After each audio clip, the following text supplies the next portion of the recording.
Hi friends, welcome to స్వదేశీ foods. ఈరోజు మనం మసాలా స్వీట్ కార్న్ ఎలా తయారు చేసుకోవాలో చూద్దాం. ముందుగా ఒక స్వీట్ కార్న్ తీసుకుని ఈ విధంగా గింజలుగా ఒలుచుకుని ఒక బౌల్లో వేసుకోండి. ఇప్పుడు అందులో ఒక గ్లాస్ వాటర్ పోసుకుని స్టవ్ ఆన్ చేసి పొయ్యి మీద పెట్టుకోండి. ఈ స్వీట్ కార్న్ 5 నిమిషాలు ఉడికించుకుంటే సరిపోతుంది. ఇవి తొందరగా ఉడికిపోతాయి. 5 నిమిషాల తర్వాత ఒకసారి మూత ఓపెన్ చేసి ఈ విధంగా కలుపుకోవాలి. ఇప్పుడు స్వీట్ కార్న్ ఉడికిందో లేదో ఒకసారి చెక్ చేసుకోండి.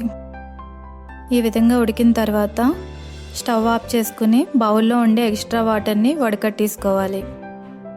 ఇప్పుడు పొయ్యి మీద ఒక ప్యాన్ పెట్టుకుని అందులో ఉడికించుకున్న స్వీట్ కార్న్ వేసుకోవాలి.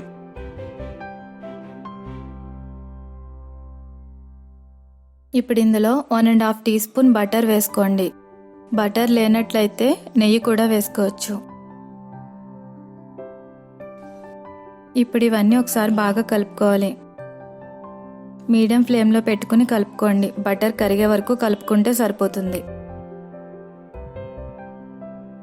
ఈ విధంగా బటర్ కరిగిన తర్వాత స్టవ్ ఆఫ్ చేసుకోవాలి. ఇప్పుడు అందులో 1/2 టీ స్పూన్ కారం,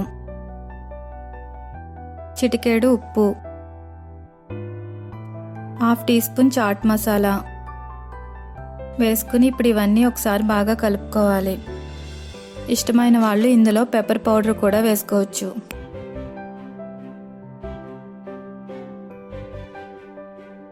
ఈ విధంగా కలుపుకున్న తర్వాత అందులోనే సగం చెక్క నిమ్మరసం కూడా వేసుకోవాలి.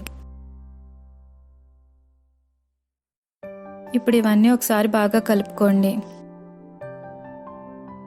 ఈ విధంగా కలిపిన తర్వాత వాటిని ఒక బౌల్లోకి తీసుకోవాలి. అంతే, ఎంతో టేస్టీగా ఉండే మసాలా స్వీట్ కార్న్ రెడీ.